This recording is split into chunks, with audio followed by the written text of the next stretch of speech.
Hello दोस्तों, स्वागत है आज के सेशन में। आज हम डिस्कस करेंगे टाइम फ्रेम के बारे में। ठीक है, टाइम फ्रेम क्या होता है? जैसे मान लीजिए यहाँ पे अभी आप देख रहे होंगे डी सिलेक्टेड है। ठीक, तो ये डेली टाइम फ्रेम का चार्ट है। मैं आपको दिखाता हूँ। जैसे मान लीजिए ये है, तो ये ना डेली के कैंडल्स हैं। ये सारे डेली कैंडल्स हैं, ये डेली कैंडल्स हैं, सारे डेली कैंडल्स हैं। 4 आवर क्या है? उन डेली के अंदर ये सारे 4 आवर्स के कैंडल हैं। 4 आवर्स के कैंडल हैं, 4 आवर्स के कैंडल है। 1 आवर क्या है? उन सारे 4 आवर के अंदर ये सारे, एक मिनट, हाँ अभी देखिए यहाँ मैंने डेली वाले लाइन बनाई थी ना, यहाँ पे ये सारे 1 आवर के कैंडल्स हैं। ये क्योंकि 4 आवर के नजरिए से आप देख रहे थे तब तो ये छोटा दिखेगा, अब तो आपको क्लियर दिख रहा होगा, थोड़ा बड़ा बड़ा दिख रहा होगा। ये सारे एक एक घंटे के कैंडल हैं। ठीक है, अब चलिए इसको अब छुपा देते हैं, इसकी अब जरूरत नहीं है। अब हम समझते हैं। तो देखिए मेन लॉजिक क्या है कि हमेशा ना बड़े टाइम फ्रेम के पास ज्यादा पैसा होता है। यानी कि ये ऊपर आप देख पा रहे होंगे डेली, ये जो डी लिखा है, इसके पास ज्यादा पैसा होगा 4 आवर वाले से। 4 आवर के पास ज्यादा पैसा होगा 1 आवर वाले से। ठीक, अब मैं आपको एक चीज बताता हूँ, ये किसी भी टाइम फ्रेम के लिए है। ठीक है, सपोज कीजिए ऐसी एक रेंज हुई। रेंज क्या, ये मैंने बताया है इससे पहले के वीडियो में, और इसका इंपॉर्टेंस क्या है वो भी मैंने बता दिया। ठीक, यहाँ पे आपकी डीलिंग हुई, आप सब अगर आपने वो वीडियो देखी होगी आप समझ पा रहे होंगे। सारे यहाँ डीलिंग हुई, बिजनेस की डील्स हुई और ये मार्केट ऊपर उठ गया। ठीक, अब आप वेट कर रहे हैं पुल बैक की। पुल बैक आए तो आप एंट्री लें। पुल बैक आया, आपने एंट्री ली और आपने यहाँ कहीं एंट्री ली, यहाँ आपका स्टॉप लॉस है, यहाँ तक आपने राइड किया और आपने पैसे बना लिए। अब समस्या इस बात की आती है, अब सपोज कीजिए कि आपने ये जो ब्रेकआउट देखा, ये आपने देखा 1 आवर में। ठीक है, हैंड राइटिंग के लिए सॉरी। तो अगर आपने ये 1 आवर में देखा तो ये पुल बैक आपने 1 आवर में नहीं देखना है। इस टाइम आपको चले जाना है एक टाइम फ्रेम लोअर, यानी कि 1 आवर से छोटा क्या है, 15 मिनट पे। आप चले जाइए 15 मिनट पे, वहां आप इस पुल बैक को ध्यान से देखिए। 15 मिनट यहां लिख देता हूं मैं इस चीज को ना। अभी देखिए, अभी आप 1 आवर के नजरिए से देख रहे हैं तो इसलिए आपको ऐसा दिख रहा है। ठीक, अगर आप 15 मिनट का चार्ट खोल देते तो ये आपको कैसा दिखता है वो मैं बताता हूँ। ये ऐसा, ऐसा, ऐसा। आप बोलते हैं तो एक डाउन ट्रेंड है, तो 15 मिनट पे आपको एक डाउन ट्रेंड दिखेगा। 15 मिनट वाले यहाँ पे सेल कर रहे होंगे, लेकिन यहाँ पे एक गौर करने वाली बात है। मैंने एक बात बोली थी कि 1 आवर के पास ज्यादा पैसा होता है, और आप जानते थे कि 1 आवर पे तो आपने ये देखा है।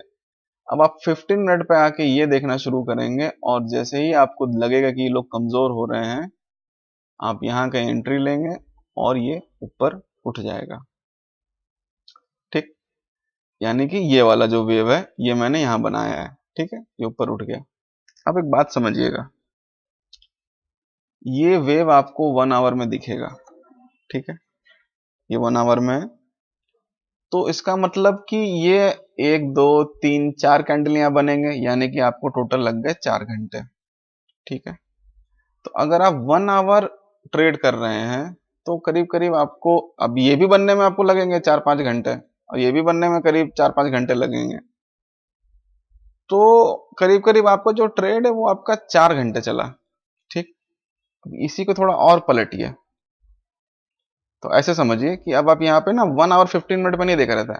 आप एक डेली के ट्रेडर हैं। ट्रेडर ना टाइम फ्रेम वाले होते हैं, डेली ट्रेडर होते हैं, वो 1 आवर 15 देखते हैं।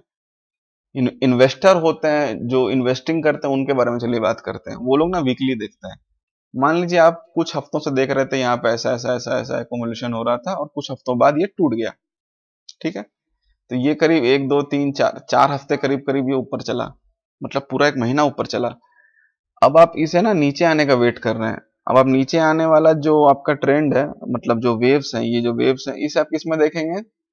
वीकली से थोड़ा थोड़ा टाइम फ्रेम क्या है, डेली। अब आप डेली देख रहे हैं नीचे आ रहा है, नीचे आ रहा है, नीचे आ रहा है।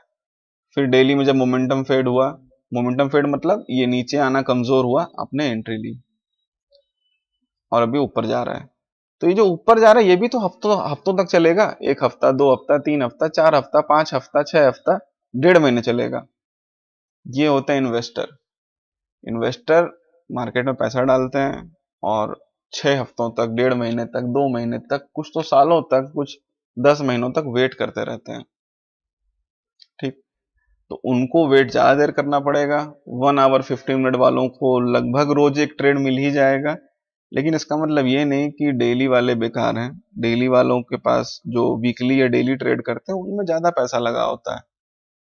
तो आप भी ऐसा कर सकते हैं। अगर आप 1 आवर 15 मिनट का कोई आपको ट्रेड मिले उसमें एक छोटे पैसे लगाएं, कोई आपको डेली वीकली का ट्रेड मिले उसमें बड़ा पैसा लगा दें, लेकिन पेशेंसली आपको 1.5 हफ्ते तक, 2 हफ्तों तक या महीनों तक वेट करना पड़ेगा।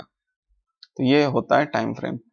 खैर कुल मिला के आप एक बात याद रखिए कि बड़े टाइम फ्रेम के पास ज्यादा पैसा है। अगर आपने ये ब्रेकआउट, अब सपोज कीजिए आपने ये ब्रेकआउट देखा 15 मिनट में, ठीक है, 15 मिनट में देखा, तो ये पुल बैक आप किस में देखेंगे?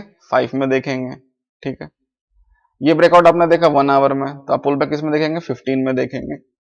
तो इसीलिए बस ये टाइम फ्रेम का इंपॉर्टेंस है, और ये मैंने अभी आपको इसीलिए बताया। इसका यूज कैसे करना है वो आने वाले आगे वीडियोस में हम समझेंगे। इसी के साथ वीडियो समाप्त करते हैं। Thank you.